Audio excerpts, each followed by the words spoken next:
Hello everyone, I am Sunny your physics teacher. Welcome back to my YouTube channel. Thermodynamics के आज के इस lecture में हमें कार्नोट रेफ्रिजरेटर वो क्या होता है, मतलब हीट पंप क्या होता है, उसके बारे में पढ़ेंगे। और फिर उसके बाद में कार्नोट थ्योरम वो क्या कहती है उसको पढ़ेंगे। तो आज का हमारा टॉपिक है कार्नोट रेफ्रिजरेटर। ये क्या होता है? इसको हीट पंप भी बोलते हैं, ठीक है।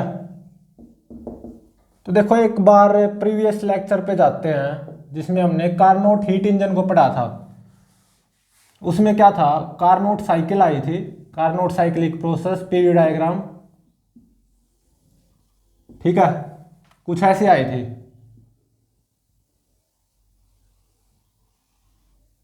ये ए स्टेट, ये बी, ये सी और ये डी। ए स्टेट पे गैस का प्रेशर था P1 वर्किंग सब्सटेंस का, वॉल्यूम V1 और टेम्परेचर T1। ए से बी ये आइसोथर्मल एक्सपेंशन प्रोसेस आई थी, ठीक है। और बी स्टेट पे गैस का pressure P2, volume V2, temperature T1। ए से बी टेम्परेचर कांस्टेंट था T1, तभी तो आइसोथर्मल प्रोसेस, और वो भी कौन सी, एक्सपेंशन। बी से सी आई थी एडियाबैटिक एक्सपेंशन। सी पे pressure P3, volume V3, temperature T2, ठीक है। और T1 T2 से ज्यादा था।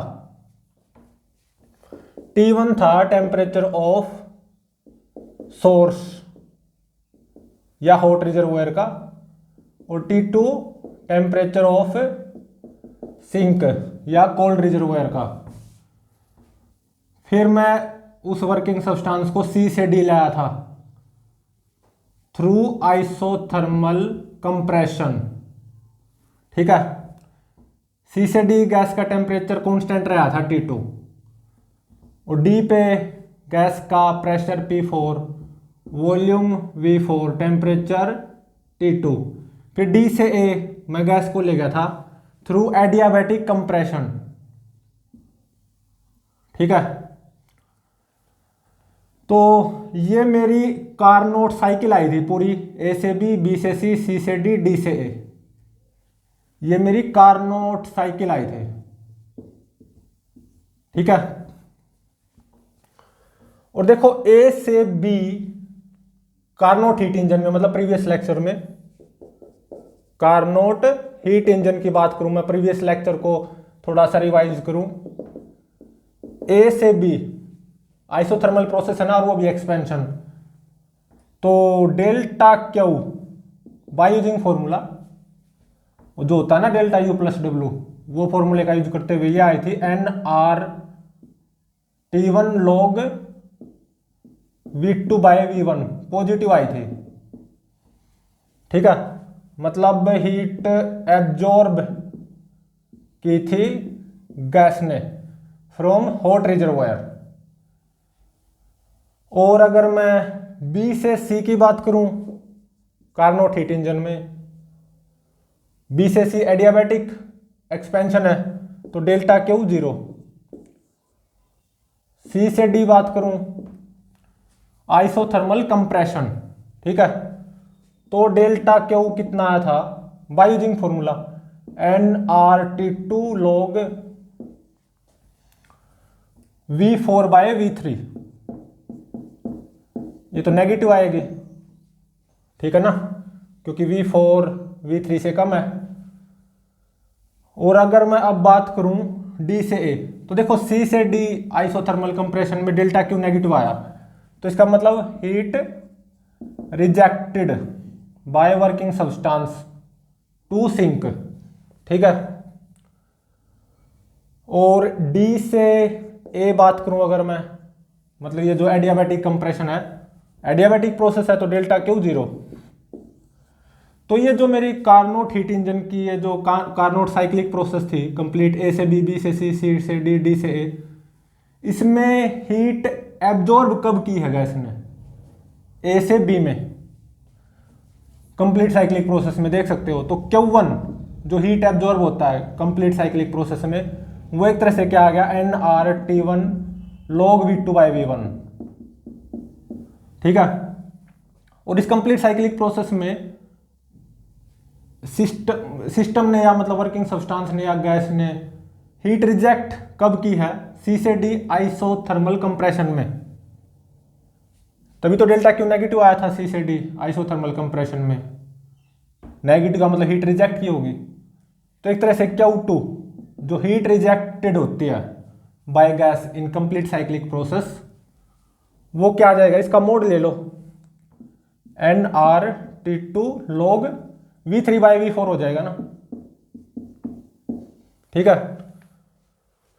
तो कार्नोट हीट इंजन की जो एफिशिएंसी 1 - Q2/Q1 ये कितनी आई थी, 1 - T2/T1 आई थी, ठीक है। मतलब एक तरह से Q2/Q1 ये कितना आ गया था, T2/T1 आ गया था। ये हमने प्रीवियस लेक्चर में पढ़ा था इस कार्नोट हीट इंजन को और कार्नोट साइकिल को। अब देखो मेरे को पता है कि जो कार्नोट हीट इंजन होता है ना, ये रिवर्सिबल इंजन होता है। अगर मैं इसको रिवर्स चालू करूं तो ये कार्नोट हीट इंजन नहीं रहेगा, ये कार्नोट रेफ्रिजरेटर बन जाएगा, ठीक है। और देखो कार्नोट हीट इंजन की बात करो, अभी कार्नोट रेफ्रिजरेटर पे मत आओ। जो वर्क डन बाय गैस, देखो पीवी डायग्राम बिल्कुल, और क्लॉकवाइज है ना process, work done by gas positive आएगा, और वो कितना आया था, Q1 - Q2 या मैकेनिकल वर्क एक तरह से, ठीक है। तो अगर मैं कार्नोट हीट इंजन की बात करूं तो मान लो ये वर्किंग सब्सटेंस मतलब गैस, और ये sink at lower temperature T2 cold reservoir, और ये source eight higher temperature T1। तो कार्नोट हीट इंजन की बात करूं तो वर्किंग सब्सटेंस ने इस कंप्लीट कार्नोट साइकिल में Q1 हीट एब्जॉर्ब की फ्रॉम सोर्स और Q2 रिजेक्ट कर दी टू सिंक, और ये बाकी का W मैकेनिकल वर्क आ गया था, Q1 - Q2, ठीक है। और efficiency of Carnot heat engine ये 1 - T2/T1 आई थी, क्योंकि Q2/Q1 in case of Carnot heat engine वो T2/T1 आ गया था, ठीक है। अब देखो Carnot heat engine reversible engine होता है, हम इसको रिवर्स में यूज कर सकते हैं, तब ये कार्नोट हीट इंजन नहीं रहेगा, तब ये कार्नोट रेफ्रिजरेटर बन जाएगा, ठीक है। अब हम कार्नोट रेफ्रिजरेटर को पढ़ेंगे।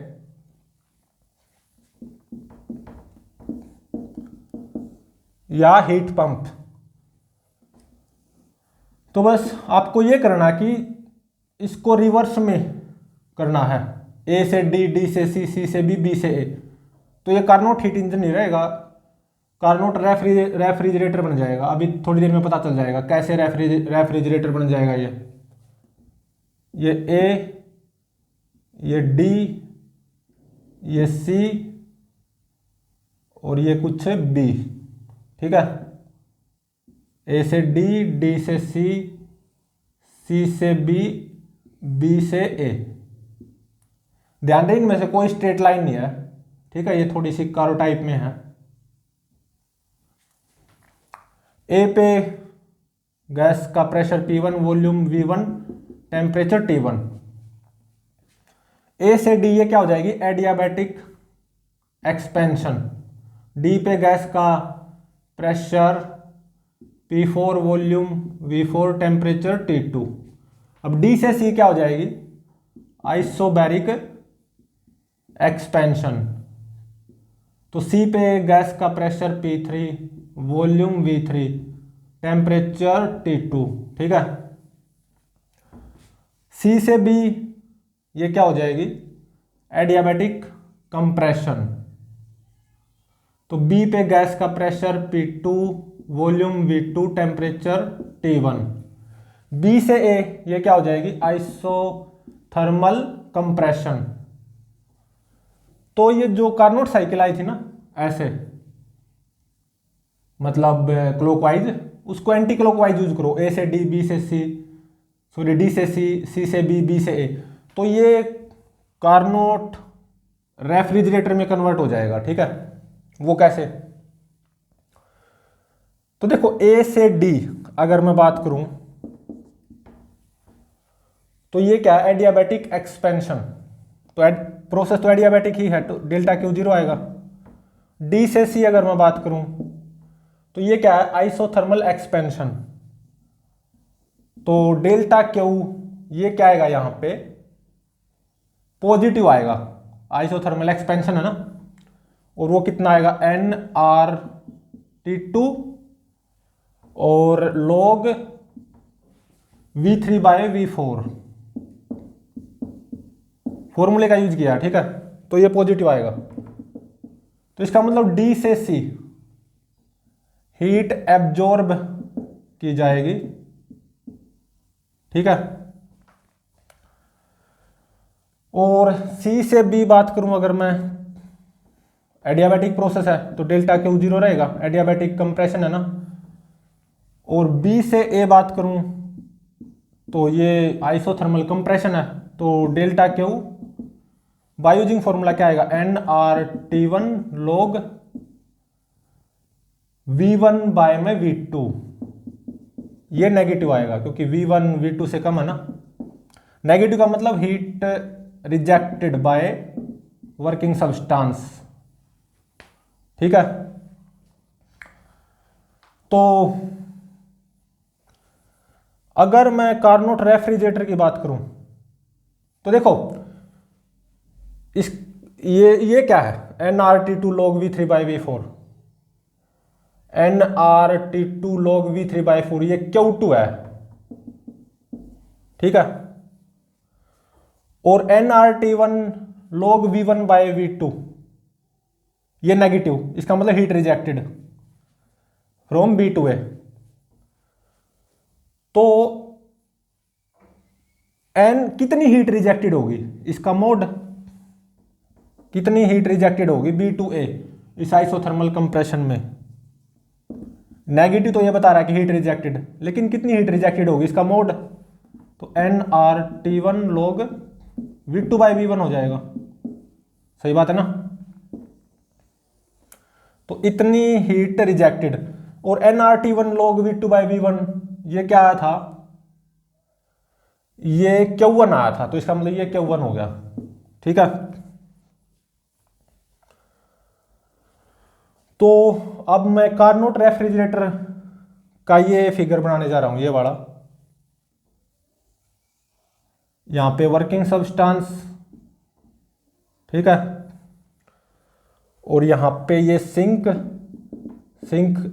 का टेम्परेचर T2 और ये सोर्स का temperature T1। Obviously T1 T2 से ज्यादा होगा।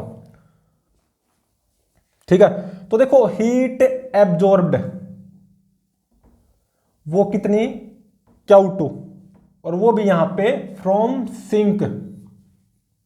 ठीक है ना, जो T2 पे कौन था, सिंक है ना, T2 टेम्परेचर पे सिंक है। तो D से C ये जो आइसोथर्मल एक्सपेंशन है इसमें हीट एब्जॉर्ब होगी, और from sink by working substance, तो ये तो हो गया Q2। और वर्किंग सब्सटेंस कितनी हीट रिजेक्ट करेगी, Q1 इतनी, और वो भी B से A आइसोथर्मल कंप्रेशन प्रोसेस में। और किसको, उस हीट रिजर्वोयर को जिसका टेम्परेचर T1 है, और वो किसका, सोर्स का। तो इसका मतलब वर्किंग सब्सटेंस इस कंप्लीट साइक्लिक प्रोसेस में सोर्स को कितनी हीट रिजेक्ट करेगी, Q1। और देखो ये पीवी डायग्राम, ठीक है, लेकिन ये साइकिल क्या होगी, एंटी क्लॉकवाइज। तो work done by gas negative आएगा। नेगेटिव का मतलब एक तरह से यहां पे वर्किंग सब्सटेंस के द्वारा वर्क नहीं आएगा, वर्किंग सब्सटेंस के ऊपर वर्क आएगा, W, work on working substance, ठीक है, बाय कंप्रेसर, जो रेफ्रिजरेटर में कंप्रेसर होता है ना, उसके द्वारा वर्किंग सब्सटेंस पे W वर्क आएगा, ठीक है। और ये जो सिंक है ना, ये ऐसा मानो जो हम फ्रिज में रखते हैं ना फूड, ये वो फूड है। और ये यहाँ पे सोर्स क्या है, जो रेफ्रिजरेटर के जो सराउंडिंग होती है ना, बाहर रेफ्रिजरेटर के बाहर जो सराउंडिंग होती है, सराउंडिंग आउटसाइड रेफ्रिजरेटर, ठीक है।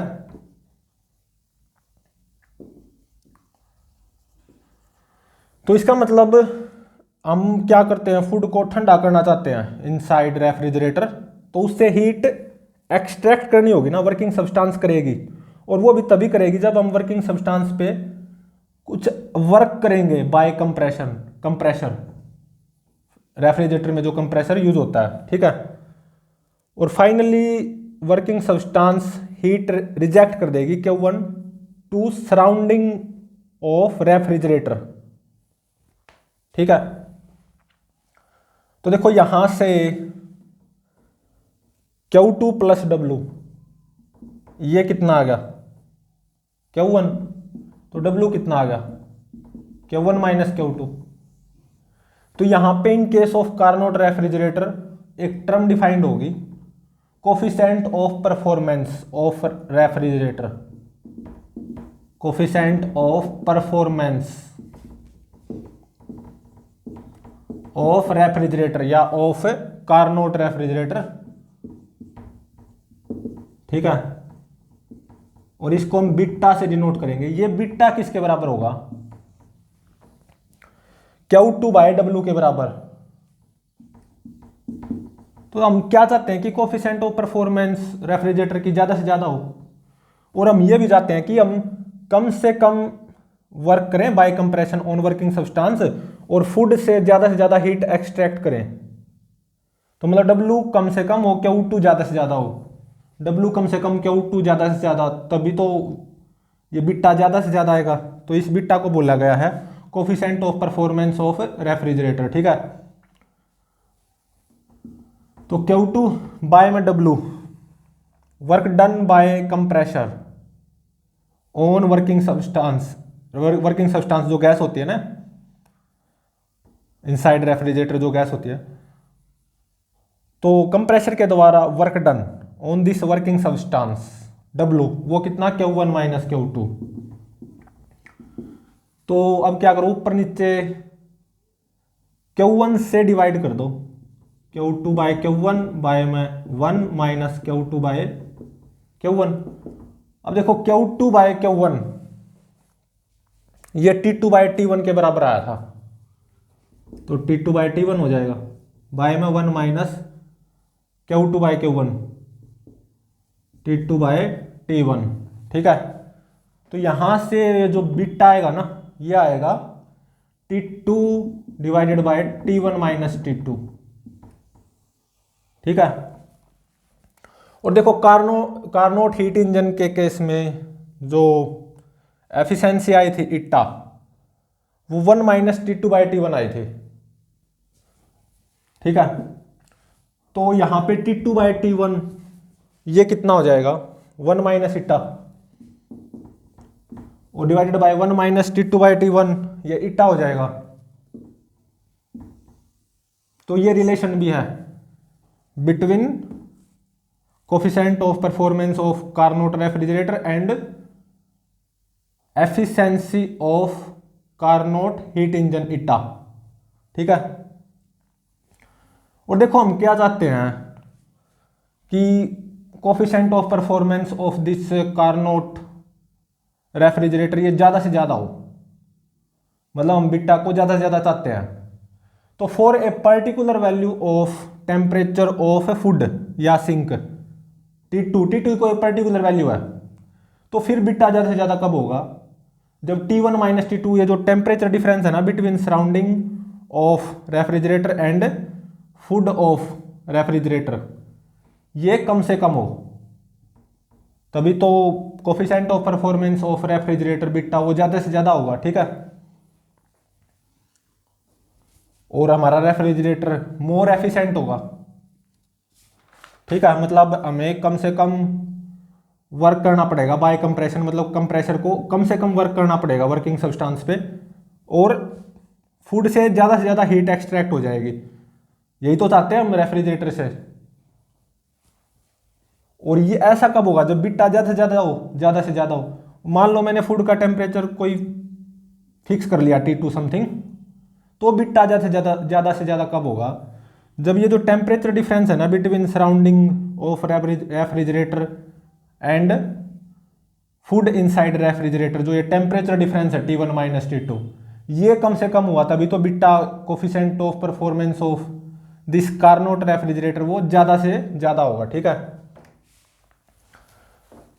अब हम क्या पढ़ेंगे, कार्नोट थ्योरम, वो क्या कहती है।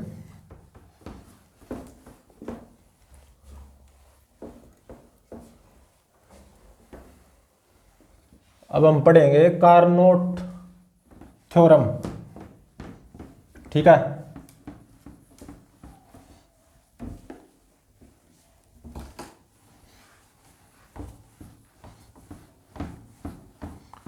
दो स्टेटमेंट है कार्नोट थ्योरम की।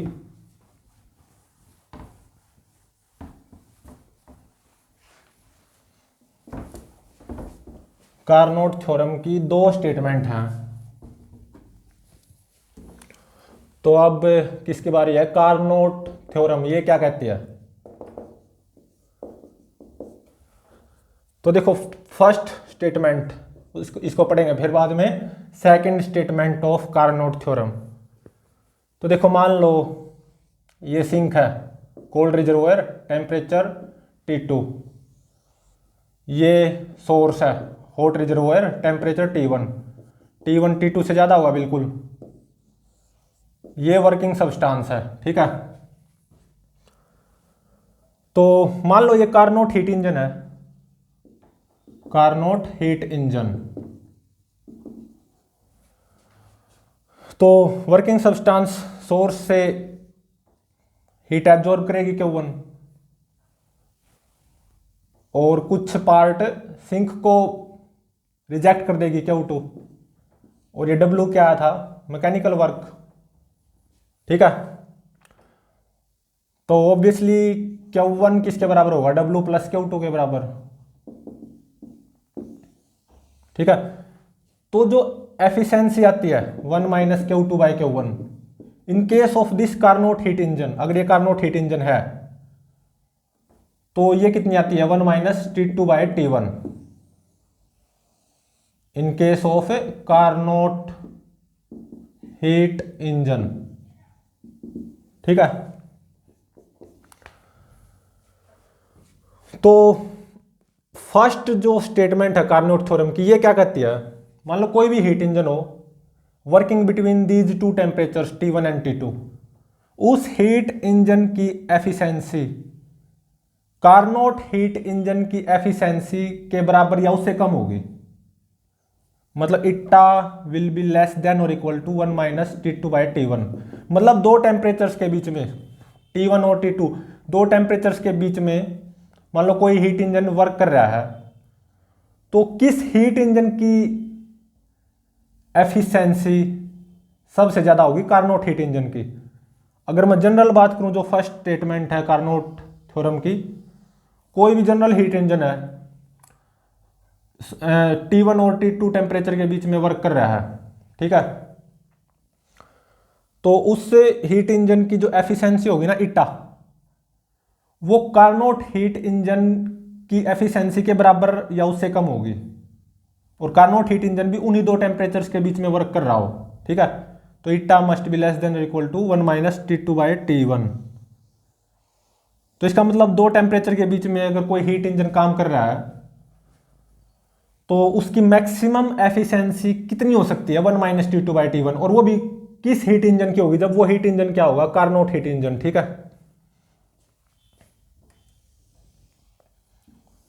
अब देखो सेकंड स्टेटमेंट ये क्या कहती है।